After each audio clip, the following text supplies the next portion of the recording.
Des vaches dressées pour uriner sans polluer et des nouvelles de la couche d'ozone, voici le flash de la curiosité proposé par la rédaction de Ça m'intéresse.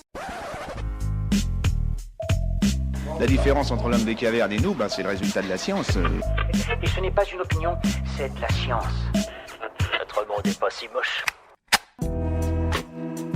Riche en azote, l'urine des vaches est à l'origine d'émissions de gaz à effet de serre que des scientifiques néo-zélandais espèrent pouvoir réduire en apprenant aux vaches à aller aux toilettes. Dans un article publié dans la revue Current Biology, les chercheurs expliquent comment ils ont réussi à dresser 16 veaux à uriner dans un lieu spécifique. L'équipe a d'abord mis en place un système de récompense lorsque le bovin rentrait dans l'enclos dédié pour uriner. En l'espace de 15 jours, les 3/4 des bovins avaient bien compris ce qu'il fallait faire. Selon les chercheurs, récupérer 10 à 20% de ces urines permettrait de réduire considérablement les émissions de gaz à effet de serre et de limiter le lessivage des nitrates, notamment en Nouvelle-Zélande où la pollution issue de l'élevage est considérable.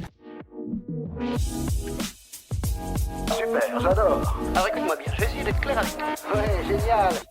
Chaque année, entre août et septembre, la couche d'ozone s'appauvrit, et ce notamment au-dessus de l'Antarctique. Or, selon le service européen Copernicus, ce trou dans notre bouclier s'est considérablement agrandi ces derniers jours jusqu'à dépasser la taille du continent antarctique. Grâce au protocole de Montréal de 1987, signé depuis par 197 pays, la couche d'ozone qui nous sert de protection contre les ultraviolets et qui est ainsi indispensable à la vie est cependant en cours de résorption. Cette décision collective a en effet mis fin à l'utilisation des chlorofluorocarbures qui détruisent des molécules d'ozone. À l'époque, ces composés sont partout et notamment dans les réfrigérateurs, les climatiseurs ou encore les extincteurs. Pour l'instant, l'état de la couche d'ozone nous rappelle que ces substances sont encore présentes dans l'atmosphère, mais si les efforts se poursuivent, le trou de la couche d'ozone pourrait disparaître d'ici 2060. Voilà, c'est tout pour aujourd'hui, on se retrouve bientôt pour un nouveau flash. En attendant, vous pouvez retrouver tous nos épisodes sur les plateformes de podcast Spotify, Deezer et Apple Podcasts. Voilà. Il ne reste plus qu'à vous remercier de votre attention.